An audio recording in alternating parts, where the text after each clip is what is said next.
Ariel a fait de la Kabbalah, et toi?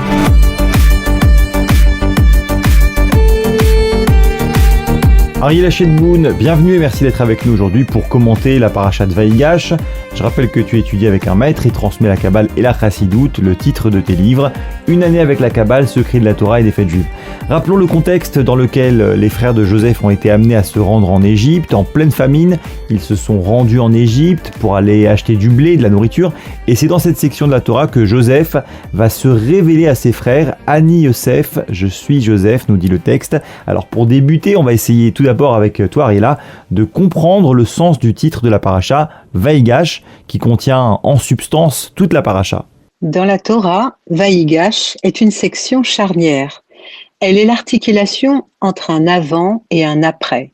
Ce moment marque le début de l'exil de la famille de Jacob en Égypte, exil des tribus d'Israël, qui est une répétition miniature de l'exil de 2000 ans du peuple juif dans le vaste monde.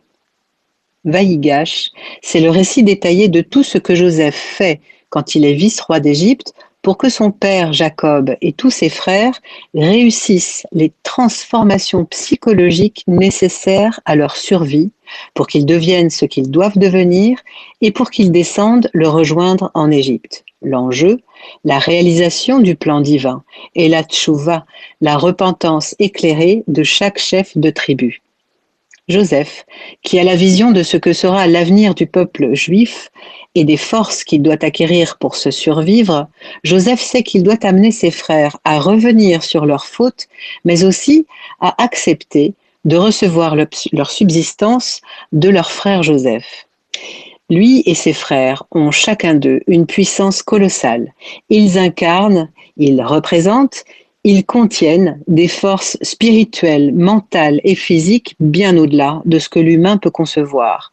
Joseph affronte ses frères, les manipule et les fait se révéler à eux-mêmes. On comprend mieux maintenant pourquoi cette paracha s'appelle Vaïgash. Comme toujours en hébreu, la racine d'un mot a plusieurs sens. Ici, Vaïgash signifie tout à la fois approcher, rencontrer, mais aussi heurter, entrer en conflit, et aussi offrir, servir. L'approche de Yehuda contient ainsi un fort potentiel de violence dans sa rencontre avec son frère Joseph. Un combat entre le lion, Yehuda, et le taureau, Joseph. Yehuda est prêt à utiliser toute sa puissance destructrice contre Pharaon et contre l'Égypte si Joseph, qui n'a pas encore reconnu, refuse de libérer Benjamin, leur plus jeune frère. Alors on l'a compris, ce combat, ce conflit entre les deux frères, c'est Yehuda, Juda et Joseph. C'est celui qui oppose deux grands géants spirituels, Mashiach ben David et Mashiach ben Yosef, avant que Joseph ne se révèle à ses frères. Reprenons dans le texte, Vaïgash élav Yehuda, et Yehuda, Juda, s'approcha de lui, de Joseph. Lorsque Yehuda s'approche de Joseph, c'est pour lui faire comprendre qu'il a identifié sa puissance et qu'il est prêt à lui opposer la sienne, qui est tout aussi grande, puissance divine bien sûr, pour détruire l'Égypte qu'il a construite si Joseph se comporte comme Pharaon. Pour parvenir à retourner ses frères, Joseph met en œuvre un processus psychanalytique très fin pour les faire parler, pour leur faire s'avouer à eux-mêmes leurs fautes. Avoir jeté Joseph dans un puits, l'avoir abandonné et puis l'avoir vendu comme esclave. Il parvient à atteindre leur inconscient, à leur faire évoquer à haute voix leurs fautes, ainsi que la peine qu'ils ont causée à leur père, Jacob, qui reste depuis inconsolable de la perte de son fils. Entre les mains de Joseph, face au pouvoir absolu qu'il détient sur leur existence, les frères sont totalement déstabilisés. Ils abandonnent toute résistance, ils comprennent qu'ils n'ont plus qu'à s'en remettre au destin et se livrent. Ils parlent. Parler, exprimer, c'est le début de la réparation. Comment les tribus d'Israël auraient-elles pu en effet entrer en Égypte, descendre en exil et en ressortir un jour avec le poids de leurs fautes non expurgées? La faute la plus grave d'entre toutes, le manque de pitié, l'absence de chesed, de miséricorde, c'est-à-dire ce qui caractérise le peuple juif dans son essence, ce qui le fait ressembler à Dieu. Joseph leur révèle qu'ils ont bien accompli le plan divin en l'envoyant en Égypte, certes, Mais les frères réalisent qu'ils ont agi dans le sens des choses, mais de la pire façon. Judas est responsable pour ses frères. Il s'engage à ramener Benjamin à leur père. C'est lui qui parle pour eux, qui les représente auprès de l'autorité du pays, qui n'est nul autre que leur propre frère. Ils ne le savent pas encore, mais Joseph souhaitait retenir Benjamin. Il avait fait cacher sa coupe dans ses affaires. Et on va maintenant rentrer dans le sod, dans le secret, la Kabbalah, pour comprendre cet acte de Joseph.